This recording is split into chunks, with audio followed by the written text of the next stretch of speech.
على سيدنا وشفيعنا وحبيبنا وكريمنا ومولانا محمد معدن الجود والكرم منبع العلم والحكم وعلى آله وصحبه وبارك وسلم. وَمِمَّا رَزَقْنَاهُمْ يُنْفِقُونَ، اور وہ کہ جن کو ہم نے جو رزق دیا ہے اس میں سے اللہ کی راہ میں خرچ کرتے ہیں. یعنی ہمارے پاس جو مال و دولت ہے، ہمارے پاس جو بھی سرمایہ ہے، یہ حقیقت میں اللہ رب العالمین کا عطا کردہ ہے. اسی لیے پروردگار عالم نے ارشاد فرمایا وَمِمَّا رَزَقْنَاهُمْ، اس میں سے جو ہم نے ان کو رزق دیا ہے. یعنی انسان کو اللہ رب العالمین نے یہاں پر اس چیز کی طرف توجہ دلائی کہ جو مال ہے اس کو بندہ اپنا نہ سمجھ لے، یہ مال صحیح معنی میں پروردگار عالم کا عطا کردہ. تو جب اللہ کا عطا کردہ مال ہے تو جہاں اللہ کا حکم ہوگا وہیں پہ ہم کو خرچ کرنا ہوگا. اگر ہم کو کوئی اپنا مال دے دے اور ہم کو جیسے کہے صحیح معنی میں ہم کو ویسے ہی اس مال کو خرچ کرنا ہوگا. لیکن یہ پروردگار عالم کا ہم پر احسان ہے کہ مال و دولت اس نے جتنا بھی دیا اس میں سے صرف اور صرف 40واں حصہ ہمارے اوپر فرض فرمایا اور باقی ہم لوگوں کے اپنے خرچ کے لیے چھوڑ دیا کہ ہم اس کو جتنا چاہیں اپنے صرف میں جائز طریقے سے خرچ کریں. تو عزیزان گرامی، ہم کو چاہیے کہ ہم بھی پورے طریقے سے زکوٰۃ نکالیں. اور پھر یہ تو اللہ کا مال ہے، اللہ کا جہاں حکم ہو وہاں پر ہماری ذمہ داری ہے کہ ہم اس کو خرچ کریں. لیکن اللہ کے مال کو اللہ کی راہ میں ہم خرچ کر دیں تو پروردگار عالم کو اس پر احسان یہ ہے کہ ہم کو بے شمار فضائل سے نوازتا ہے. صدقے کے بارے میں آتا ہے کہ صدقہ 70 برائیوں کے دروازوں کو بند کر دیا کرتا ہے. یہ صدقے کی فضیلت ہے کہ بندہ جب اللہ کی بارگاہ میں صدقہ پیش کرتا ہے تو صدقے کی برکت سے 70 برائیوں کے دروازے بند ہو جایا کرتے ہیں. ایک حدیث پاک میں ہے کہ صدقہ بری موت کو دفع کر دیتا ہے. یعنی انسان کو بری موت کے جو خطرات لاحق ہیں ان بری موت سے بچانے کا جو بہترین ذریعہ ہے وہ اللہ رب العالمین کی بارگاہ میں صدقہ کرنا ہے. ایک حدیث پاک ہے، حدیث قدسی ہے کہ اللہ رب العالمین نے ارشاد فرمایا اے ابن آدم، اپنے مال کو میرے پاس جمع کر دے، نہ ڈوبے گا، نہ چوری ہوگا، نہ ہلاک ہوگا، اور میں تیرا مال پورا واپس کروں گا اور اس وقت واپس کروں گا جب تو اس کا زیادہ محتاج ہوگا. یعنی اس مال کا اجر اس وقت دیا جائے گا جس وقت انسان اگر عذاب میں پھنسا ہوا ہوگا تو اس کی یہ تمنا ہوگی کہ اگر مجھ کو پوری دنیا بھی مل جائے تو میں اس پوری دنیا کو اللہ کی بارگاہ میں خرچ کر دوں گا. لیکن اس وقت انسان کو ملنے والی نہیں ہے. آج جو ہمارے پاس مال و دولت ہے، اسی مال و دولت کو اگر ہم نے اللہ کی بارگاہ میں خرچ کر دیا تو یہ آج اگر ہمارا خرچ، ہمارا صدقہ اللہ کی بارگاہ میں مقبول ہو گیا تو کل بروز حشر یہ ہمارے کام آ سکتا ہے. اور اگر ہم نے آج خرچ نہ کیا تو کل بروز حشر جو لوگ عذاب میں پھنسے ہوئے ہوں گے، اللہ کی بارگاہ میں تمنائیں کر رہے ہوں گے، التجائیں کر رہے ہوں گے دوبارہ دنیا میں بھیج دیا جائے، یہ خواہش ہوگی کہ اگر پوری دنیا کا مال و دولت بھی ہمارے پاس آ جائے تو ہم اپنے پاس کچھ نہ رکھیں گے، سب اللہ کی بارگاہ میں خرچ کر دیں گے کہ کسی طریقے سے ہم کو اس عذاب سے نجات مل جائے. تو اس روز حشر پھر ہم کو کچھ ملنے والا نہیں ہے. آج جو مال ہے اسی میں سے اگر ہم نے کچھ خرچ کر دیا تو یہی ہمارے کام آنے والا ہے. ایک حدیث پاک میں پیارے آقا علیہ الصلوۃ والسلام نے ارشاد فرمایا کل بروز حشر جب بندہ اللہ کی بارگاہ میں حاضر ہوگا تو اپنے دائیں دیکھے گا، بائیں دیکھے گا، آگے دیکھے گا، چاروں طرف وہ اعمال نظر آ رہے ہوں گے جو اس نے قیامت کے دن کیے ہیں اور اس کے سامنے آگ ہوگی. آگے آقا علیہ الصلوۃ والسلام نے ارشاد فرمایا اس آگ سے بچو اگرچہ کھجور کے ایک ٹکڑے کے ذریعے سے. یعنی اگر تمہارے پاس کچھ نہیں ہے خرچ کرنے کے لیے، صرف ایک کھجور ہے تو اس کھجور کے بھی 2 ٹکڑے کر کے ایک ٹکڑا اللہ کی راہ میں خرچ کر دو، ایک ٹکڑا اپنے اوپر خرچ کر دو. اللہ اکبر. عزیزان گرامی، ہمارے پاس تو اللہ رب العالمین نے ہم کو تو بے شمار مال و دولت سے نوازا ہے. جس کے پاس کچھ نہیں ہے، ایک کھجور کا ٹکڑا ہے، اس کو بھی آقا علیہ الصلوۃ والسلام نے یہ حکم دیا ہے کہ اگر کچھ نہیں، ایک کھجور ہے تو اسی کے 2 ٹکڑے کر کے ایک اللہ کی بارگاہ میں صرف کر دو اور اسی کے ذریعے سے اپنے آپ کو جہنم کی آگ سے بچا دو. عزیزان گرامی، ہم سب کو چاہیے کہ اللہ کی بارگاہ میں خوب صدقہ و خیرات کریں اور خاص طور سے اپنی زکوٰۃ پوری طریقے سے ادا کرنے کی کوشش کریں، مکمل حساب لگا کر اس زکوٰۃ کو ادا کرنے کی کوشش کریں۔ اور یہ زکوٰۃ لینا ہم سے کسی کی ذمہ داری نہیں، ہمارے اوپر فریضہ ہے کہ ہم خود مستحقین زکوٰۃ کو ڈھونڈیں، جو زکوٰۃ کے حقدار ہیں ان کو تلاش کریں، ان لوگوں تک زکوٰۃ پہنچانے کی کوشش کریں جو لوگ زکوٰۃ کے مستحق ہیں۔ اور ان میں سب سے پہلے اپنے رشتہ داروں کو، اپنے دوست و احباب کو، اپنے آس پڑوس میں رہنے والوں کو تلاش کرنا چاہیے کہ اگر کوئی بندہ ایسا ہو جو واقعی مستحق زکوٰۃ ہو تو خاموشی کے ساتھ اس کی عزت کا خیال کرتے ہوئے جس اچھے انداز سے ہو سکے اس اچھے انداز سے اس کے پاس مال و دولت پہنچانے کی کوشش کریں کہ یہی مال و دولت خرچ کرنا ہمارے آخرت میں کام آ سکتا ہے۔ اور خاص طور سے ہمارے علاقے میں یا جہاں پر بھی مسلمانوں کے سامنے پریشانی آ جائے اس وقت تو خاص طور سے خرچ کا خیال رکھنا چاہیے کہ جب لوگ ہمارے صدقات کے، ہمارے مال و دولت کے حقدار ہیں تو ہم اپنا مال و دولت ان لوگوں تک پہنچا دیں۔ جیسے ابھی ماضی قریب میں ہمارے کتنے بھائی ٹینک بند میں پہنچ گئے، کتنے بھائی شہید ہو گئے، جن میں سے کتنوں کا حال یہ تھا کہ پورے گھر کا خرچ وہی بندہ چلایا کرتا تھا، اس کے پیچھے کئی لوگ اس کے خرچ سے پل رہے تھے، لیکن آج وہ ٹینک بند میں پہنچ چکا ہے، آج وہ شہید ہو چکا ہے، تو اب اس کے پورے گھر کا خرچ کون اٹھائے گا؟ ہماری ذمہ داری ہے کہ ہم ایسے لوگوں کو تلاش کریں اور ایسے لوگوں کو تلاش کرنے کے بعد ان تک اپنا مال و دولت پہنچا کر اپنے لیے ذریعہ نجات بنائیں۔ ایسے لوگوں کی ذمہ داری نہیں کہ ہمارے پاس آ کر اپنی پریشانیوں کا ذکر کریں، ہماری ذمہ داری ہے کہ ہم ایسے لوگوں کو تلاش کرنے کی کوشش کریں اور ان لوگوں تک اپنا مال و دولت پہنچا کر اپنے فریضے کو بھی ادا کریں اور اپنے لیے ثواب آخرت بھی تیار کریں۔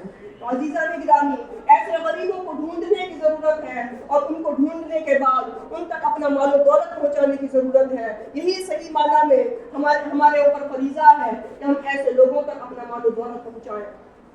جس طریقے سے غریبوں کو مال دینا یہ اللہ رب العالمین کی بارگاہ یہ زکوٰۃ میں فریضہ ہے، اسی طریقے سے جو لوگ اللہ رب العالمین کی راہ میں ہیں، جو لوگ طلب علم میں ہیں، ان لوگوں تک بھی مال و دولت پہنچانا یہ ان لوگوں کی ذمہ داری ہے۔ بلکہ خاص طور سے اگر ہمارے معاشرے میں، ہمارے رشتہ داروں میں، ہمارے پڑوس میں اگر کوئی طالب علم ایسا ہو جو طلب علم میں لگا ہوا ہے، جو علم دین سیکھ رہا ہے یا علم دین سیکھنا چاہتا ہے اور مال و دولت کی وجہ سے اگر اس کے سامنے پریشانیاں ہیں تو ہماری ذمہ داری بنتی ہے کہ ایسے بچوں کو تلاش کر کے ان لوگوں کے اوپر اپنا مال و دولت خرچ کریں اور اپنے لیے ذریعہ نجات بنائیں۔ اور جو لوگ اللہ کی راہ میں ہیں ان لوگوں کے اوپر تو صدقہ کرنے کے بے شمار فضائل ہیں۔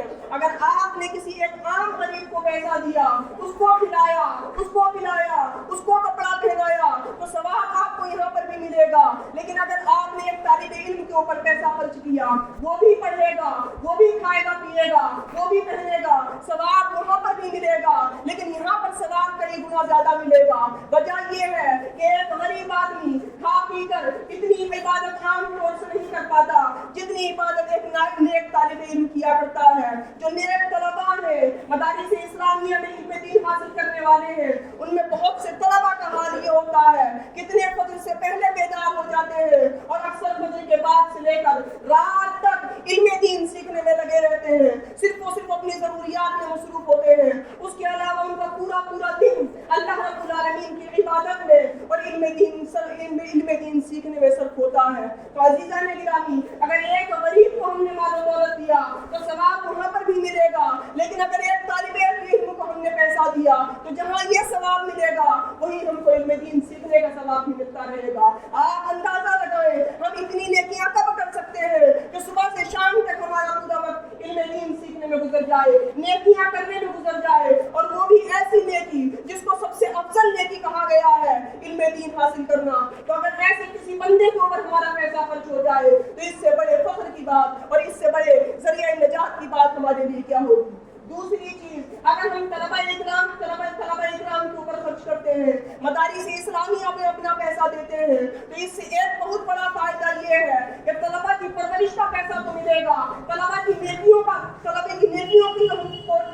تو ہم کو ثواب ملے گا، ان کے اوپر خرچ کرنے کا تو ثواب ملے گا، لیکن ساتھ ہی ساتھ اسلام کی اشاعت کا ثواب بھی ہم کو ملتا رہے گا, تبلیغ دین کا ثواب بھی ہم کو ملتا رہے گا. اور اس دور میں تو اور زیادہ ضرورت ہے, جبکہ ہمارے مسلمان بھی مدارس سے پیچھے ہوتے چلے جا رہے ہیں. آج ہمارا حال یہ ہو گیا, اپنے طلبہ کو اسکولوں میں تو بھیجنے کے لیے تیار ہے لیکن مدارس میں بھیجنے کے لیے تیار نہیں. عزیزان گرامی, اس وقت تو اور زیادہ ضرورت ہے کہ ہم اپنے درمیان علماء اکرام تیار کریں, جو علماء اکرام ہمارے دین کا خیال رکھ سکیں, ہم کو دین سکھا سکیں. اور اتنا نہ ہو تو کم سے کم یہ تو ضرور ہونا چاہیے کہ جو لوگ صرف علم میں لگے ہوئے ہیں, عالم دین بن رہے ہیں, ان لوگوں تک ہم اپنا مال و دولت پہنچائیں اور ان لوگوں کو علم دین سیکھنے میں ان کی مدد کریں اور ان کا تعاون کریں. اور تیسری چیز, طلبہ اکرام پہ خرچ کرنے کا فائدہ کیا ہوتا ہے؟ یوں تو آپ مساجد میں خرچ کریں, یوں تو آپ غریبوں میں خرچ کریں, سب ثواب کے کام ہیں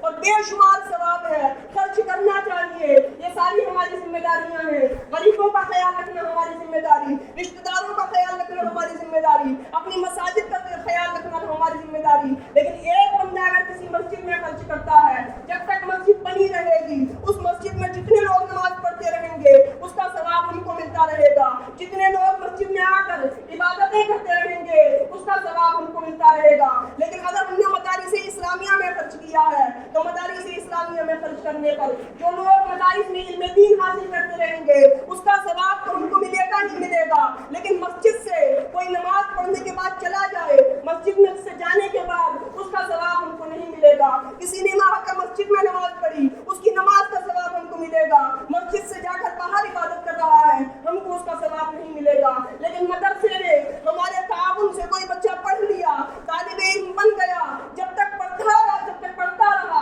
جب تک ہم کو ثواب ملتا رہا. پڑھنے کے بعد عالم دین بن گیا, اب دنیا کے کسی خطے میں پہنچ کر وہ علم دین کی خدمت انجام دے رہا ہو, نمازیں پڑھا رہا ہو, مدرسوں میں پڑھا رہا ہو, تقریریں کر رہا ہو, کسی بھی طریقے سے خدمت دین کر رہا ہو. اب جس مدرسے میں ہم نے پیسہ لگایا تھا اس مدرسے میں وہ بچہ نہیں ہے, دنیا کے کسی خطے میں وہ رہے, اس کا ثواب اس کے مدرسین کو بھی ملتا رہے گا. اور جن لوگوں کے تعاون سے وہ بچہ پڑھا ہے ان لوگوں کو بھی اس کا ثواب ملتا رہے گا. تو عزیزان گرامی, کتنے بڑے فخر کی بات ہے اور کتنے ثواب کی بات ہے. ہمارے چند روپیے اتنا زیادہ ہمارے ثواب کا ذریعہ بن جائے تو اس سے بڑی ہمارے لیے کیا بات ہوگی. لیکن اس کے باوجود آج ہمارا حال یہ ہے کہ مدارس میں خرچ کرنے میں آج ہم کنجوسی کرتے ہوئے نظر آ رہے ہیں. ہمارا مال و دولت شادیوں میں تو خرچ ہوتا ہوا نظر آ رہا ہے, بنگلے بنانے میں تو خرچ ہوتا ہوا نظر آ رہا ہے, فضول خرچیوں میں تو خرچ ہوتا ہوا نظر آ رہا ہے. لیکن صحیح مقام پر ہمارا پیسہ خرچ نہیں ہو رہا. اگر یہی ہمارا پیسہ ہمارے مدارس میں لگ جائے, اچھے علماء تیار ہو جائیں, ہماری دنیا بھی بہتر ہو جائے اور ہماری آخرت بھی بہتر ہو جائے. تو عزیزان گرامی, اپنی زکات کو صحیح مصرف میں لگانے کی کوشش کریں کہ ہماری جو زکات ہے وہ صحیح طریقے سے ادا ہوتی رہے. جو زکات کے بارے میں پیارے آقا علیہ الصلوۃ والسلام نے ارشاد فرمایا, آج جو ہمارے مال و دولت ہلاک ہو رہے ہیں, ان مال و دولتوں کے ہلاک ہونے کی ایک بڑی وجہ یہ ہے کہ ہماری زکاتیں صحیح طور سے ادا نہیں ہو رہی. کیونکہ پیارے آقا علیہ الصلوۃ والسلام کا فرمان ہے, دنیا میں خشکیوں تری میں جہاں پر بھی مال ہلاک ہوتا ہے اس کے مال ہلاک ہونے کی وجہ یہ ہوتی ہے تو اس میں زکات کا مال ملا ہوا ہوتا ہے. یعنی اگر ہمارے پاس 1 لاکھ روپیہ تھا, اس میں سے 2500 روپئے کے ہمارے اوپر زکات فرض ہو گئی, ہم نے زکات ادا نہیں کی یا زکات کو ادا کی, پوری زکات ادا نہیں کی, ہمارے مال میں بھی ہمارا زکات کا پیسہ ملا رہا, تو ہمارا جو مال و دولت ہلاک ہوتا ہے اس کی ایک بڑی وجہ یہ ہے کہ ہمارے مال و دولت میں ہماری زکات کا پیسہ ملا رہتا ہے. تو اس چیز کی کوشش کریں کہ ہمارے اوپر جیسے ہی زکات فرض ہو اس زکات کو ادا کرتے ہیں تاکہ ہمارے مال میں کبھی بھی زکات کا پیسہ ملا ہوا نہ رہے.